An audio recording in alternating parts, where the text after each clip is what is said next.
2. 카인. 구원은 전혀 예상치 못한 방향에서 왔다. 동시에 무언가 새로운 것이 나의 삶 속으로 들어왔고 그것은 오늘날까지 계속 작용하고 있다. 우리 라틴어 학교에는 그 얼마 전에 한 학생이 새로 들어왔다.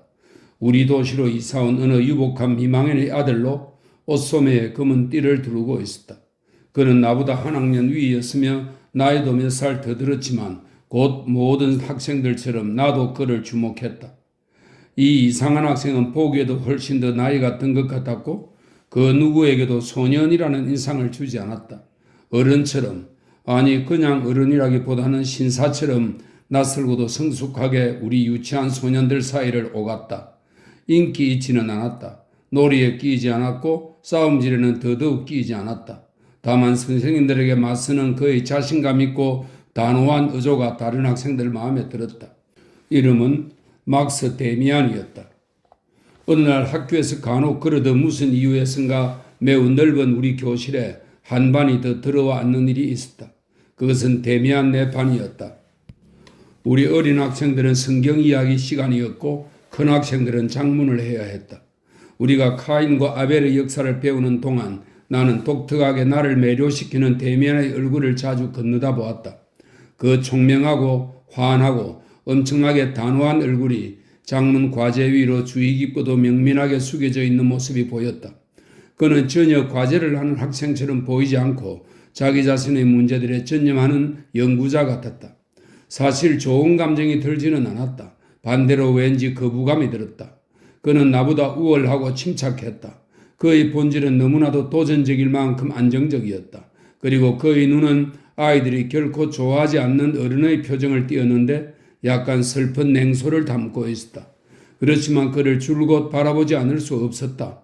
그가 호감을 주었던 것 같기도 하고 반감을 주었던 것 같기도 하다. 한 번은 그가 내 쪽으로 눈길을 주었는데 나는 놀라서 얼른 눈길을 돌렸다. 지금 와서 그가 학생으로서 어떤 모습이었는지를 생각해 보면 나는 말할 수 있다. 그는 어떤 점에서 다른 학생들과 달랐으며 전적으로 특별하고 개인적 특징이 뚜렷하게 나타나 있어 그 때문에 눈에 띄었다고. 동시에 그는 눈에 띄지 않으려고 온갖 노력을 했다. 마치 농부들 가운데 있으면서 그들과 같아 보이려고 가진 애를 다 쓰는 변장한 왕자 같은 몸가짐이었다. 학교에서 집으로 가는 길에 그가 내 뒤에서 왔다. 다른 아이들이 뿔뿔이 흩어지고 나자 나를 따라잡더니 인사를 했다. 이 인사도 그가 학생다운 말투를 따라 했는데도 무척 어른스럽고 공손했다. 잠깐 같이 갈까? 그가 다정하게 물었다. 나는 아첨이라도 받은 듯한 기분으로 고개를 끄덕였다. 그러고는 내가 어디 사는지 자세히 말해 주었다.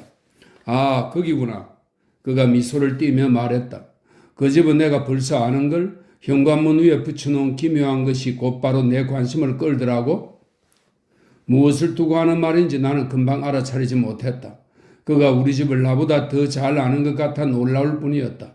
아마도 대문 위 아치형의 돌림띠를 마무리하는 맨 꼭대기에 박힌 돌로 된 일종의 문장을 말한 것 같았는데 그것은 세월이 흐르면서 편편해지고 페인트로 자주 덧칠된 것으로 우리나 우리 가문과는 내가 아는 한 아무 상관없는 것이었다. 그것에 대해서는 아는 게 없는데 내가 수줍게 말했다. 그건 새나 뭐 그 비슷한 거야. 분명 아주 오래됐어. 건물이 예전에 한때 수도원의 일부였대. 그럴 수도 있겠군. 그가 고개를 끄덕였다. 한번 잘 봐. 그런 것들은 대부분 아주 재미있단다. 그건 암컷 매일 거야. 우리는 계속 걸었다. 나는 몹시 당황했다. 갑자기 데미안이 웃었다. 마치 뭔가 재미있는 것이 떠오르기라도 한 듯. 그래, 내가 너희 반에 있었지? 그가 활기차게 이야기했다. 이마에 표적을 단 카인의 이야기였어. 그렇지? 그 이야기 마음에 들었니? 그렇지 않았다. 우리가 배워야 했던 것들 중 어떤 것이 내 마음에 드는 일은 드물었다. 그러나 나는 감히 그렇게 말하지 못했다. 마치 어른과 이야기하고 있는 것 같았던 것이다. 그 이야기가 썩 마음에 든다고 나는 말했다. 데미안이 내 어깨를 툭툭 두드렸다. 나한테는 그럴듯하게 꾸며댈 필요 없단다. 얘야. 하지만 그 이야기는 정말로 특이해. 그 이야기는 수업에 나오는 대부분의 다른 이야기들보다는 훨씬 특이해. 선생님은 그것에 대해 이야기를 많이 하지 않고 그냥 신과 죄악에 대한 다들 아는 이야기 따위만 하셨어. 그렇지만 내 생각에는 말이야. 그가 말을 끊고 미소를 띠더니 물었다. 그런데 너 이런 거에 관심 있니? 그래. 그러니까 내 생각에는 말이야. 그가 계속했다. 가인에 관한 이야기를 완전히 다르게 이해할 수도 있어. 우리가 배우는 것들은 대부분 분명히 진실이고 올바른 것이지만 그것들 모두를 선생님이 보는 것과는 다르게 볼 수도 있어. 그러면 대체로 훨씬 나은 뜻을 갖게 되지. 예를 들면 가인이나 그의 이마에 찍힌 표적에 우리가 설명드린 대로 만족할 수는 없잖아. 너도 그런 것 같지 않니? 어떤 사람이 싸우다가 자기 형제를 때려 죽이는 일은 분명 일어날 수 있어. 그리고 그 사람이 나중에는 더럽겁이나 굴복하는 것도 있을 수 있는 일이야. 그러나 그의 비겁함에 대해 일부러 훈장을 주어 표창했는데 그 훈장이 그를 보호하고 다른 모든 사람들에게 겁을 준다니 그거 정말 이상하지 않니? 물론이야. 내가 흥미로워하며 말했다. 그 일이 마음을 사로잡기 시작했던 것이다. 하지만 그 이야기를 어떻게 다르게 설명하라는 거지? 그가 내 어깨를 쳤다. 아주 간단해. 맨 처음에 존재하며 이야기를 이끌어낸 것. 그건 표적이야. 어떤 사람이 있었는데 그의 얼굴에 다른 사람들을 겁나게 하는 무언가가 있었어. 사람들은 감히 그를 건드리지 못했어. 그가 그들을 압도했던 거야. 그와 그의 자손들이. 어쩌면 아니면 분명히 그것은 편지에 찍히는 소인처럼 정말로 이마에 찍힌 표적은 아니었을 거야. 사람이 사는데 그렇게 단순한 일은 드물어. 오히려 그건 무언가 그의 알아볼 수 없는 무시무시한 무엇이었을 거야. 그것은 오히려 시선에 담긴 비범한 정신과 담력이었을 거야. 그 남자에게는 힘이 있었고 사람들은 그를 겁냈어. 그는 표적 하나를 갖고 있었어. 그걸 사람들은 자기가 원하는 대로 설명할 수 있었어. 그리고 사람들은 언제나 자기들한테 편하고 자기들이 옳다고 여기는 것을 원하지. 사람들은 가인의 자손들이 무서웠어. 그들은 표적을 가지고 있었거든. 그러니까 사람들은 그 표적을 그것의 원래 모습인 우월함에 대한 표창으로 설명하지 않고 반대로 설명한 거야. 사람들은 말했지. 그 표적을 가진 녀석들은 무시무시하다고. 또 그들이 실제로 그렇기도 했어. 용기와 나름의 개성이 있는 사람들은 다른 사람들한테 늘 몹시 무시무시하게 느껴지거든. 겁없고 무시무시한 족속 하나가 돌아다닌다는 것은 몹시 불편한 일이었지. 그래서 이제 이 족속에게 별명과 우화를 덧붙여 놓은 거야. 복수하기 위해. 견디어낸 무서움을 모든 사람들을 위해 별로 해롭지 않게 억제해 두기 위해. 이해되니? 그러니까 가인은 그럼 전혀 나쁜 사람이 아니었단 말이야? 성경에 있는 모든 이야기가 실제로는 전혀 사실이 아니라는 말이야? 그렇기도 하고 그렇지 않기도 해. 그렇게 오래된 해묵은 이야기들은 늘 사실이야. 그러나 언제나 사실대로 기록되어 있지도 않고 언제나 사실대로 설명되지도 않지.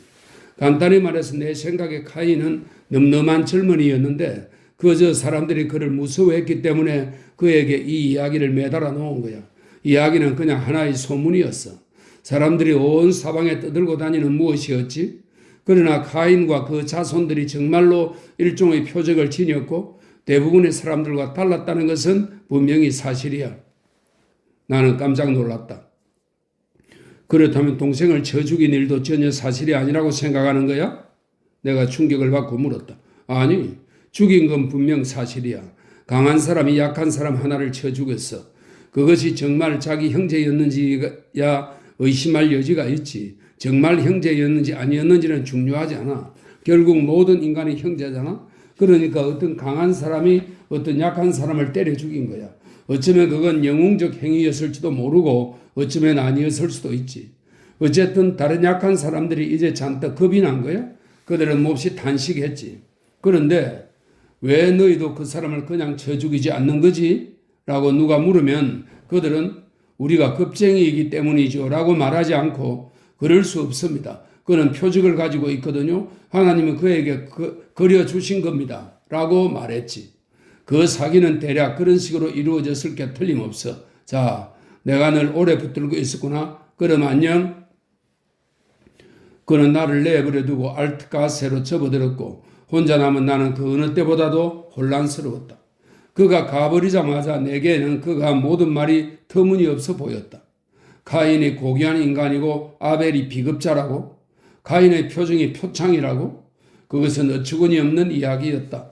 신성모독이고 극악무도했다. 그렇다면 하나님은 어디 가버리신 거야? 하나님은 아벨의 제물을 받지 않으셨던가? 아벨을 사랑하지 않으셨던가? 아니다. 말도 안 되는 소리다. 그래야 나는 데미안이 나를 놀렸으며 나를 골탕 먹일 속셈이었다고 추측했다. 실로 빌어먹게 영리한 녀석이었다. 말은 잘도 했다. 그렇지만 그렇게 아니다. 어쨌든 나는 아직 한 번도 그 어떤 성서 이야기나 다른 이야기에 대해 그렇게 많이 생각해 본 적이 없었다. 오래전부터 한 번도 저녁 내내 몇 시간 동안 프란츠 크로머를 그렇게 완전히 잊어버린 적은 없었다. 집에서 그 이야기를 다시 한번 통독했다. 성경에 쓰여 있는 그 이야기는 짧고 분명했다. 그리고 거기서 어떤 남모르는 특별한 풀이를 한다는 것은 완전히 미친 짓이었다. 데미안의 말대로라면 사람을 죄 죽인 자도 스스로를 하나님이 사랑하시는 사람이라고 선언할 수 있었다. 아니다. 그건 말도 안 되는 이야기였다. 데미안이 세련된 태도로 그 이야기를 했을 따름이었다. 마치 모든 것이 자명한 일이나 되듯 그렇게 쉽고 멋지게 게다가 그런 눈으로 말하다니. 물론 나 자신도 아주 정상적인 상태는 아니었다. 심지어 몹시 혼란스러웠다. 나는 얼마 전까지 밝고 깨끗한 세계에서 살아왔다. 나 자신이 일종의 아벨이었다. 그런데 이제 나는 이토록 깊이 다른 것에 박혀 있었다. 이렇게 심하게 떨어지고 가라앉아 있었다. 그런데도 나는 마음적 깊은 곳에서 이런 것에 그렇게 찬성할 수 없었다니. 어떻게 그럴 수 있었단 말인가? 그렇다. 그때 마음속에서 한 가지 기억이 번쩍 떠올라 한순간 거의 숨을 쉴 수 없었다. 비참한 이 상황이 시작된 그 고약한 저녁, 그때 나는 한순간 아버지와 어머니의 밝은 세계, 그리고 지혜를 문득 꿰뚫어본 듯 경멸했다. 그렇다. 그때 나는 카인이었고 그의 표적을 단 나는 이 표적은 치욕이 아니라고, 이건 표창이라고 함부로 상상했다. 악의와 불행을 겪었기 때문에 내가 아버지보다 더 높은 곳에, 선하고 경건한 사람들보다 더 높은 곳에 서 있다고. 내가 당시 이렇게 명확한 사고의 형태로 그 일을 체험했던 것은 아니다. 그러나 이 모든 것이 그 안에 포함되어 있었다. 그것은 다만 느낌들이 한번 타오른 것일 뿐이었다. 아픔을 주지만 그래도 나를 자랑으로 채운 기이한 움직임들에 의해 온갖 느낌들이 한꺼번에 다 오른 것일 뿐이었다. 찬찬히 생각해보면 데미안은 겁없는 사람들과 비겁한 사람들에 대해 얼마나 이상하게 이야기했던가. 그는 카인의 이마에 찍힌 표적을 얼마나 기이하게 해석했던가. 그때 그의 눈, 그 독특한 어린의 눈은 얼마나 놀랍게 빛을 뿜었던가. 그리고 이런 생각이 어렴풋하게 나의 뇌리를 꿰뚫고 갔다. 그 자신이 데미안이 카인과 같은 존재 아닐까? 그 자신이 그와 비슷하다고 느끼지 않는다면 왜 그는 카인을 옹호했을까?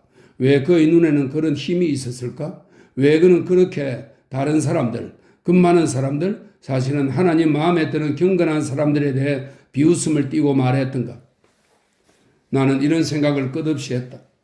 돌 하나가 우물 안에 던져졌고 그 우물은 나의 젊은 영혼이었다.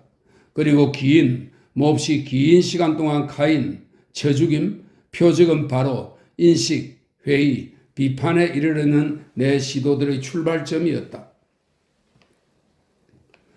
나는 다른 학생들도 데미안에게 관심이 많다는 것을 알아차렸다.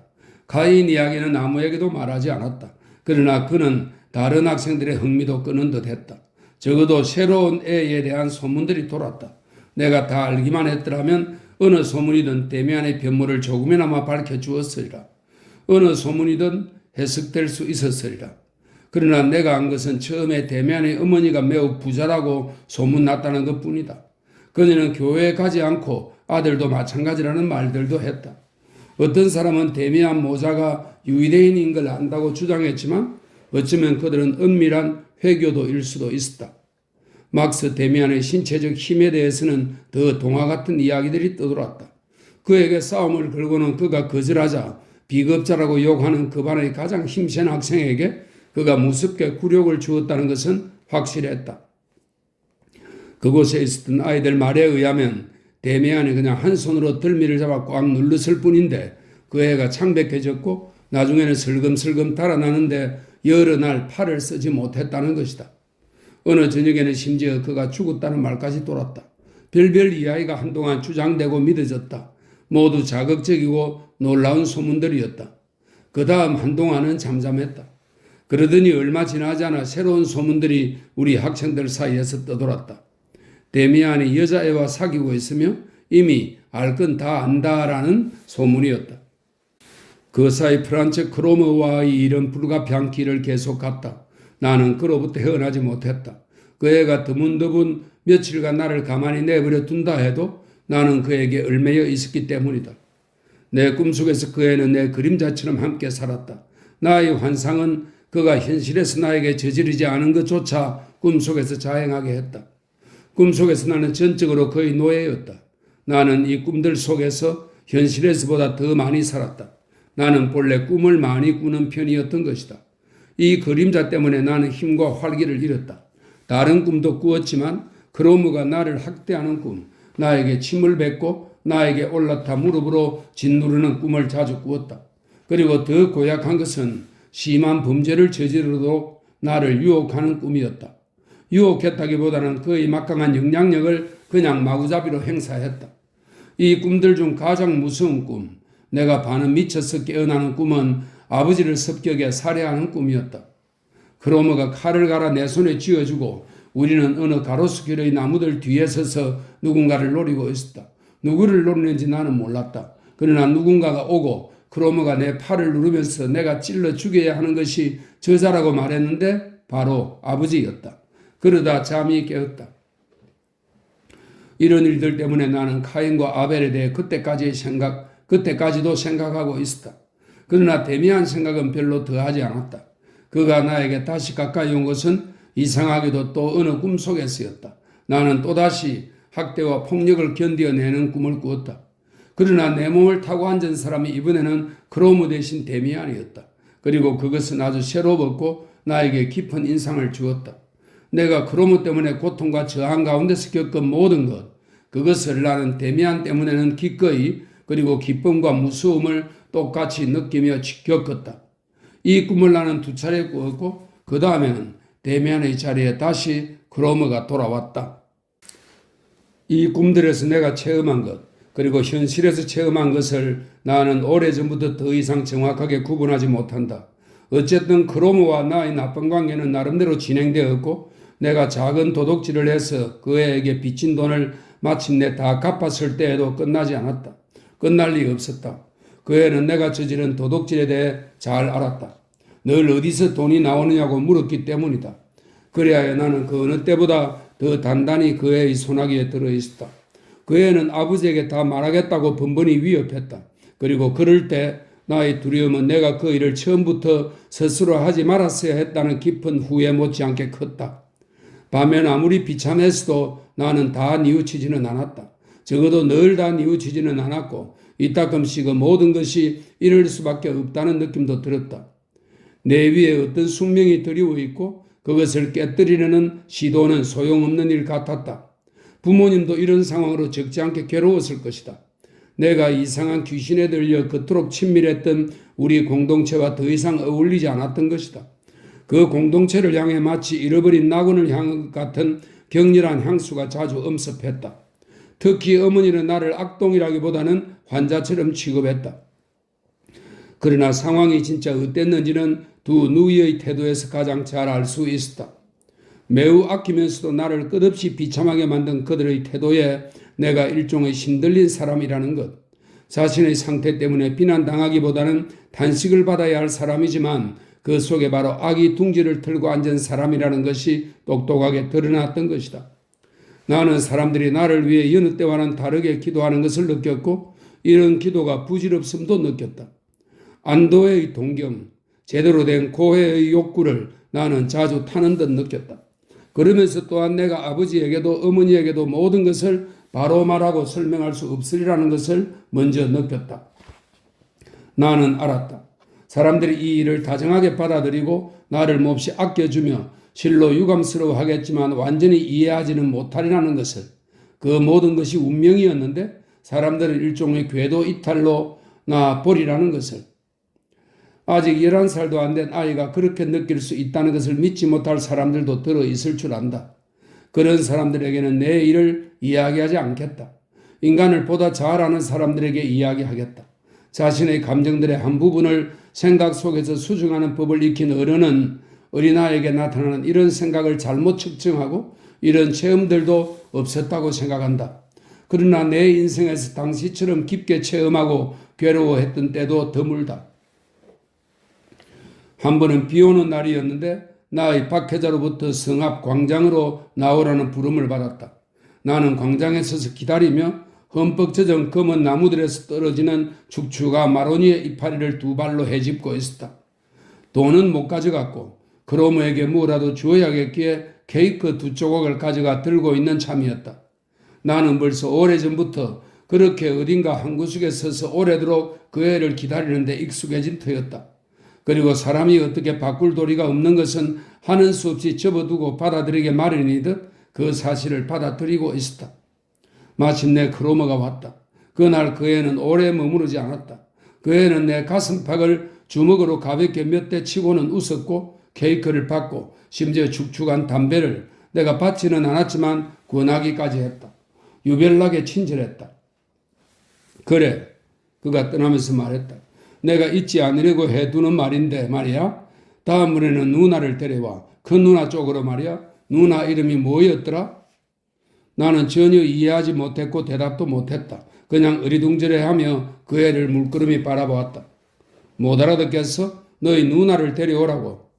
알아듣겠어, 크로마. 하지만 그건 안 돼. 나는 그러면 안 돼. 누나가 결코 나하고 오지 않을 거고.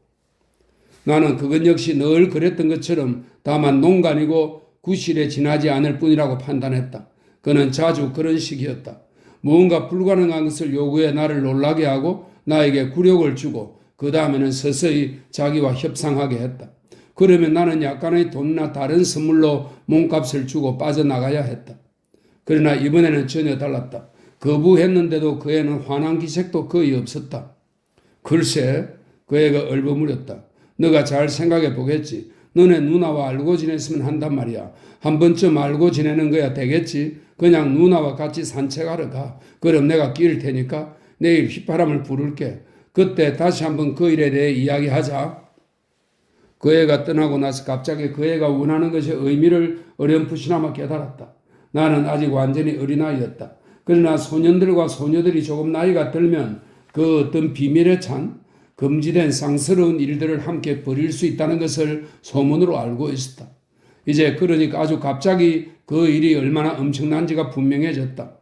결코 그렇게 하지 않겠다는 나의 결심이 즉시 확고해졌다. 그러나 그 다음에 무슨 일이 일어날지, 크로무가 내게 어떻게 복수할지에 대해서는 거의 생각할 엄두조차 나지 않았다. 나에게는 새로운 고문이 시작되었다. 아직도 충분치 않았던 것이다.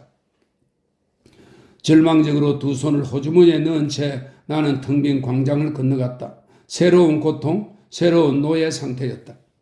그때 상쾌하고 낮은 목소리가 나를 불렀다. 나는 놀라서 빨리 걷기 시작했다. 누군가가 나를 따라오더니 뒤에서 한 손이 나를 부드럽게 잡았다. 막스 데미안이었다. 나는 잡힌 척했다. 형이었구나. 내가 불안정하게 말했다. 깜짝 놀랐어. 그가 나를 바라보았다. 그의 시선이 그때보다 더 어른스럽고 압도적이며 꿰뚫어보는 사람의 시선인 적은 없었다. 우리는 오랫동안 말을 하지 않고 지낸 터였다. 그거 유감인데? 그가 특유의 공손하면서도 아주 단호한 태도로 말했다. 하지만 들어봐. 누가 놀라게 한다고 그렇게 놀라서는 안 돼. 그렇긴 하지. 하지만 그런 일도 있을 수 있지 뭐. 그런 것 같네. 하지만 알아둬. 너한테 아무 짓도 하지 않은 사람 앞에서 그렇게 두려워 떨면 그 사람은 생각해 보기 시작하는 거야. 이상하게 생각되는 거야. 궁금해지지. 그 사람은 생각하게 돼. 너가 이상하게도 잘 놀란다고. 그러고는 계속 생각하지. 사람이 저러는 건 바로 겁이 날 때라고. 겁쟁이들은 언제나 불안하지. 하지만 내 생각에 너는 원래 겁쟁이가 아니야. 아, 물론 영웅도 아니지. 그럼 넌 무언가 겁나는 일이 있어. 겁나는 사람도 있고. 그런데 그건 결코 있어서는 안 될 일이야. 그래. 사람을 무수해서는 결코 안 돼. 날 무수하지 않지? 아니면 무섭니? 오, 아니야. 전혀 무섭지 않아. 그럴 테지. 하지만 너가 무서워하는 사람이 있는 거지? 몰라. 날 내버려둬. 나한테서 뭘 바라는 거야? 그는 나와 나란히 걸었고 나는 더 빨리 걸었다. 도망칠 생각을 하면 곁에서 그의 시선이 느껴졌다. 한번 가정해봐. 그가 다시 말을 시작했다. 내가 널 좋게 생각하고 있다고 말이야. 아무튼 나한테는 겁낼 필요가 없다고. 너하고 실험을 한번 해보고 싶어. 재미있기도 하고 너가 거기서 꽤 쓸모있는 걸 배울 수도 있어. 한번 주의해 들어봐. 나는 이따금씩 독심술이라고 부르는 기술을 써보곤 해. 무슨 나쁜 마법이 있는 건 아니야. 어떻게 하는 건지 모르면 아주 이상해 보이지. 그걸로 사람들을 아주 놀라게 할 수 있어. 자, 우리 한번 시험해보자. 그러니까 내가 너를 좋아하거나 너에게 관심이 있는데 이제 너의 마음속 모습이 어떤지를 밝혀보고 싶은 거야. 그러기 위해 나는 이미 시작했어. 내가 널 놀라게 했지. 넌 그러니까 잘 놀라는 거야. 즉, 넌 두려운 일이나 사람이 있는 거야. 그게 어디서 비롯되었을까? 그 누구도 두려워할 필요 없어. 누군가를 두려워한다면 그건 그 사람에게 자신을 지배할 힘을 내준 데서 비롯해. 예를 들면 무언가 나쁜 짓을 했고 상대방이 그걸 알아. 그럴 때 그가 너를 지배할 힘을 가지는 거야. 알아듣겠니? 이제 분명하지 안 그래? 나는 어찌할 줄 모르고 그의 얼굴을 들여다보았다. 그 얼굴은 언제나 그렇듯 진지하고 영리했다. 그러면서도 너그러웠지만 온갖 정다움이 깃들어 있다기보다는 오히려 엄격했다. 정의나 무언가 그 비슷한 것이 있었다. 나는 내게 무슨 일이 벌어지는지도 몰랐다. 그는 마술사처럼 내 앞에 서 있었다. 이해했니? 그가 다시 한번 물었다. 나는 고개를 끄덕였다. 아무 말도 할 수 없었다. 너한테 말하는데 말이야. 이건 우스꽝스러워 보여. 독심술 말이야. 그러나 이건 아주 자연스럽게 돼. 예를 들면 언젠가 카인과 아벨 이야기를 들려주었을 때 너가 나에 대해서 어떻게 생각했는지 너에게 꽤 정확하게 말해줄 수도 있어. 딴 이야기지만 말이야. 너가 한 번쯤 내 꿈을 꾸었으리라고 생각해. 하지만 그런 거는 관두자. 넌 명석한 소년이야. 대부분의 아이들은 참 멍청하지. 나는 때때로 내가 신뢰하는 명석한 소년과는 어디서든 즐겨 이야기해. 괜찮지? 그럼 괜찮고 말고. 다만 난 전혀 이해하지 못하고 있어. 우리 한번 즐겁게 실험을 계속해보자. 그러니까 우리가 찾아낸 거야. S라는 소년이 잘 놀란다. 그 애는 누군가를 무서워한다. 필시 그 애와 이 상대방 사이에는 몹시 불편한 비밀이 하나 있다. 대강 맞지? 꿈속에서처럼 나는 그의 목소리에, 그의 영향력에 굴복했다. 그 목소리는 나 자신에게서만 나올 수 있는 목소리 아니었을까? 모든 것을 아는 목소리 아니었을까? 나 자신보다 모든 것을 더 명확하게 아는 목소리 아니었을까? 대미안이 내 어깨를 힘차게 두드렸다. 그건 맞는 거지. 그럴 줄 알았어. 이제 딱 한 가지 질문만 더 할게. 아까 저기서 가버린 애 이름이 뭔지 아니? 나는 흠칫했다. 건드려진 나의 비밀이 고통스럽게 내 속에서 다시 움츠러들었다. 밖으로 나오려 하지 않았다.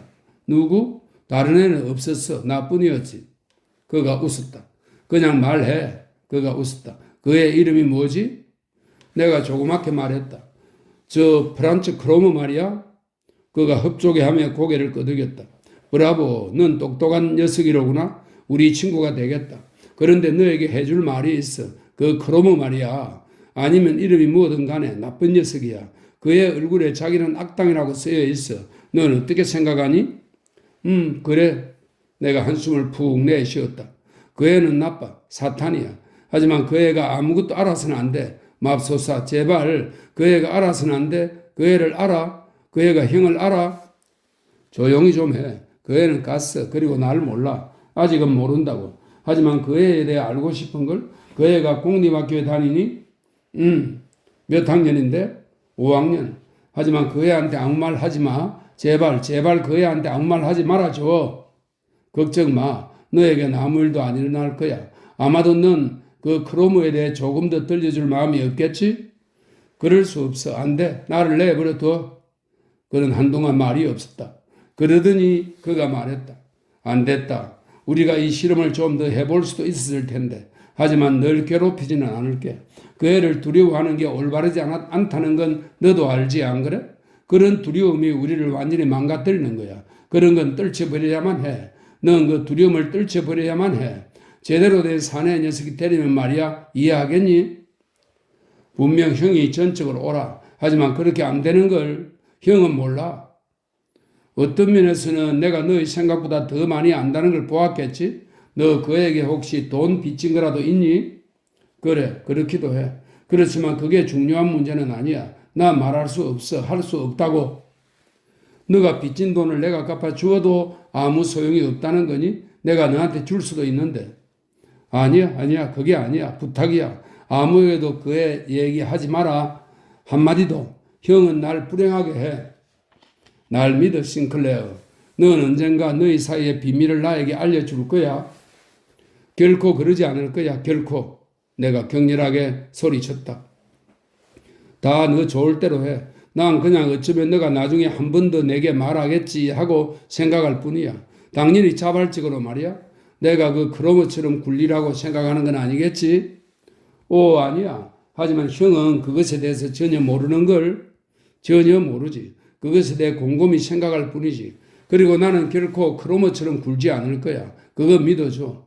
또 너 나한테는 아무것도 빚지지 않았잖니? 우리는 오랫동안 말이 없었다. 그리고 나는 점차 안정되었다. 그러나 데미안이 사실을 안다는 것이 나에게는 점점 수수께끼 같아졌다. 이젠 집에 가봐야겠다라고 말하며 그가 빗 속에서 자기 외투를 더 단단히 여몄다. 한 가지만은 다시 말해주고 싶어. 우리가 벌써 이만큼 왔으니까 말이야. 넌 그 녀석을 떨쳐야 할 것 같아. 달리 안 된다면 그 애를 때려 죽여. 만약 너가 그렇게 한다면 나도 좋겠어. 내가 널 돕기도 할 거고. 나는 새롭게 겁이 났다. 가인의 이야기가 갑자기 다시 떠올랐다. 나는 무시무시해져 훌쩍훌쩍 울기 시작했다. 내 주위에 무시무시한 일들이 너무 많았던 것이다. 그럼 좋아. 막스 데미안이 미소 지었다. 집에나 가. 우린 벌써 그 일을 하고 있어. 때려 죽이는 편이 가장 간단하겠지만 말이야. 그런 일들에서는 가장 단순한 것이 늘 최선이지. 크로모와 어울리는 건 좋지 않아. 나는 집으로 왔다. 1년쯤 떠나 있었던 것 같았다. 모든 것이 달라 보였다. 나와 크로모 사이에 미래 같은 무엇, 희망 같은 무엇이 있었다. 나는 더 이상 혼자가 아니었다. 그리고 얼마나 무섭도록 혼자 여러 주일 동안 내 비밀과 더불어 있었던가를 비로소 이제 알았다. 내가 이따금씩 깊이 했던 생각도 곧바로 떠올랐다. 부모님 앞에서 고해하면 후련하기야 하겠지만 그래봐야 나를 완전히 구원할 수는 없으리라는 것이. 그러나 이제 나는 고해한 것이나 마찬가지였다. 다른 사람, 낯선 사람한테, 그리고 구원의 예감이 짙은 향기처럼 내게로 풍겨왔다. 그 후에도 오랫동안 내 두려움은 극복되지 않았다. 나의 적과 길고도 무서운 대결을 벌일 각오를 하고 있었던 것이다.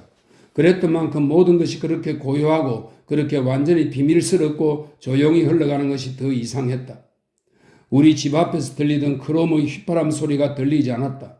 하루 이틀 사흘 한 주일 동안 나는 감히 그 일을 믿을 수 없었고 속으로 망을 보고 있었다. 그 애가 갑자기 전혀 예기치 않은 때에 그곳에 서 있지 않을까 하고, 그러나 그 애는 나타나지 않았다. 계속 나타나지 않았다. 새로운 자유가 믿어지지 않았다. 마침내 내가 프란츠 크로머와 마주치게 되었을 때까지도 나는 믿지 못했다. 그 애는 바로 맞은편에서 자일르 가세를 내려오고 있었는데 나를 보자 움찔했다. 그리고 얼굴을 험하게 찌푸리더니 나를 피해 그냥 획 돌아섰다. 그것은 나로서는 놀라운 순간이었다. 내 적이 나를 피해 달아났다. 나의 사탄이 나를 두려워했다. 기쁨과 놀람이 나의 전신을 관통했다. 그 무렵 데미안이 다시 한번 나타났다. 학교 앞에서 나를 기다리고 있었다. 안녕? 내가 말했다. 안녕 싱클레어. 너가 어떻게 지내는지 좀 들어보고 싶었어. 크로머가 이제 널 가만히 주지 안 그래? 형이 그런 거야? 하지만 대체 어떻게 했기에? 도저히 이해할 수 없어. 그 애는 아예 나타나지도 않아. 그거 잘 되구나. 언젠가 다시 나타나기라도 하면 안 그렇겠지만 그 애야 뻔뻔한 녀석이니까 말이야. 그냥 그 애한테 데미안을 생각해 보라고만 해. 그게 무슨 말이지? 그 애랑 싸운 거야? 때려준 거야? 아니, 난 그런 짓은 별로 좋아하지 않아. 그 애하고도 그냥 이야기했어. 너하고 이야기했듯이 말이야. 그러면서 너를 가만히 내버려 두는 것이 그 애 자신한테도 이로울이라는 사실을 똑똑히 알게 해 주었지. 오, 형이 그 애한테 돈을 준 건 아니겠지? 오, 아니야. 그런 방법이라면 너가 벌써 시험해 봤잖아. 내가 자꾸 괴물이라 했지만 그는 자리를 떠났다. 그리고 나는 그에 대해 전에 느꼈던 느낌, 감사와 수줍음, 찬탄과 두려움, 헌신과 내면의 거부가 기이하게 뒤섞인 답답한 심정으로 그 자리에 남아 있었다. 곧 그를 다시 보겠거니 했다. 그와 그 모든 것에 대해 또 카인의 일에 대해서도 더 이야기를 나누었으면 했다. 하지만 그렇게 되지 않았다. 감사는 결코 내가 믿는 미덕이 아니었다. 그리고 그것을 어린아이에게 요구하는 것은 잘못된 일로 보였다. 그래서 내가 막스 데미안에게 전혀 감사해하지 않는다는 것이 지금도 별로 놀랍지 않다. 데미안이 나를 크롬의 손아귀에서 구해주지 않았더라면 나는 평생 병들고 상했을 거라고 지금도 나는 확신한다. 당시에도 나는 이 구원을 내 짧은 인생의 가장 큰 경험으로 느꼈다. 그러나 구원해준 사람을 그가 기적을 완수하자 나는 곧 제쳐두었다. 감사해야 하지 않았다는 것은 이미 말했듯 내게는 이상하지 않았다. 내게 특이하게 느껴진 것은 오로지 내가 호기심을 보이지 않았다는 점이었다. 나를 데미안과 접촉하게 했던 비밀들에 좀 더 가까이 가지 않은 채 어떻게 단 하루라도 평온하게 살아갈 수 있었을까? 카인에 대해, 크로모에 대해, 독심술에 대해 좀 더 듣고 싶다는 욕망을 내가 어떻게 억제할 수 있었을까? 거의 이해가 되지 않지만 실제로 그랬다. 내가 갑자기 악령이 씌운 그물에서 풀려났음을 나는 보았다. 다시 세계가 밝고 기쁘게 내 앞에 놓여 있는 것을 보았다. 나는 더 이상 두려움의 발작과 목을 죄는 심장의 격한 고동에 시달리지 않았다. 저주의 주문은 풀렸다. 나는 더 이상 괴롭힘 당하는 저주받은 자가 아니었다. 나는 다시 평소와 같은 학생이었다. 내 본성은 될 수 있는 대로 빨리 균형과 안정에 이르러야 했다. 그렇게 본성은 무엇보다 더 많은 추하고 위협적인 것들을 떨쳐버리려고 잊어버리려고 노력했다. 내 죄와 불안의 긴 역사 전체가 겉으로는 그 어떤 흉터도 인상도 남기지 않은 채 놀랍도록 빨리 내 기억에서 미끄러져 갔다. 나의 조력자이자 구원자에 대해서도 똑같이 빨리 잊어버리려 했다는 것도 이제는 이해하겠다. 손상당한 영혼의 모든 충동과 힘을 쏟아 나는 내게 내렸던 저주의 고해로부터 크로모에 대한 무서운 예 속에서 도망쳐 돌아왔던 것이다. 내가 일찍이 행복하고 만족했던 곳으로, 다시 열리는 잃어버렸던 낙원으로, 아버지 어머니의 밝은 세계로, 누이들에게로, 정결함의 향기로, 아벨이 누렸던 신의 호의로. 데미안과의 짧은 대화를 나눈 날, 내가 다시 얻은 자유를 완전히 확신하고 이제는 재발을 두려워하지 않게 되었을 때, 그날로 나는 벌써 그토록 자주 그리워하며 소망한 것을 실행했다. 고해한 것이다. 어머니에게 가서 자물쇠가 망가지고 돈 대신 장난감 돈으로 채워진 저금통을 보여드리고 얼마나 오랫동안 자신의 죄 때문에 사악한 자에게 묶여 있었는지 이야기했다. 어머니는 다 이해하지는 못했지만 저금통을 보고 변한 나의 시선을 보고 변한 나의 목소리를 듣고 내가 회복되었으며 내가 어머니에게 돌아왔다는 것을 느꼈다. 그리고 이제 나는 벅찬 감정으로 내가 다시 받아들여진 것을 축하하는 축제를 방아의 귀양 의식을 벌였다.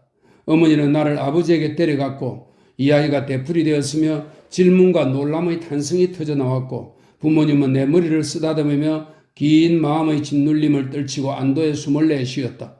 모든 것이 근사했다. 모든 것이 이야기 속 같았다. 모든 것이 놀랍도록 순조롭게 풀렸다. 이제 나는 정말 열정적으로 이 안정 속으로 도피에 들어갔다. 평화를 되찾고 부모님의 신뢰를 되찾았다는 생각은 아무리 해도 실증나지 않았다. 나는 집안의 모범 소년이 되었다. 그 어느 때보다 더 많이 누이들과 놀고 기도 시간에는 구원받은 개종자의 심정으로 좋아하는 옛 노래들을 함께 불렀다. 그런 일은 중심에서 우러났으며 어떤 거짓도 섞이지 않았다. 그럼에도 그로서 모든 일이 해결된 것은 전혀 아니었다. 그리고 내가 데미안을 잊은 이유를 진정 그것으로 해명할 수 있다. 나는 그에게 고해를 했어야 했다. 그랬더라면 그 고해가 집에서처럼 화려하고 감동적이지 않았을 테지만 그 결과는 나에게 보다 유익했을 것이다. 이제 나는 모든 뿌리를 뻗어 예전의 낙원 같은 세계에 매달렸다. 집으로 돌아와 관대하게 받아들여졌다. 그러나 데미안은 결코 이 세계에 속하지 않았다. 이 세계에 맞지 않았다. 그도 크로모와는 다르지만 여전히 유혹자였다. 이제는 영원토록 조금도 더 알고 싶지 않은 또 다른 세계, 악하고 나쁜 세계와 나를 묶어주는 유혹자였다. 지금 바로 나 자신이 다시 한 명의 아벨이 된 지금 아벨을 포기하고 카인을 찬양하는 일을 도울 수 없었고 그러고 싶지도 않았다. 겉으로 드러난 상황은 그랬다. 그러나 내면적 관계는 이랬다. 나는 크로모라는 악마의 손아귀에서 풀려났다. 그러나 나 자신의 힘과 노력을 통해서 풀려난 것이 아니었다. 나는 세상의 오솔길들을 똑바로 걸으려고 했는데 그 길들이 내게는 너무 미끄러웠다. 친절한 손 하나가 나를 잡아 구해낸 지금 나는 한눈 한 번 팔지 않고 곧장 어머니의 품속으로 포근히 에워싸인 경건한 유년의 아늑함 속으로 달려왔다. 나는 자신을 자신보다 더 어리게, 더 의존적으로, 더 어린애처럼 만들었다. 나는 크로모에 대한 예속을 새로운 의존으로 대체해야만 했던 것이다. 혼자는 갈 수 없었기 때문이다.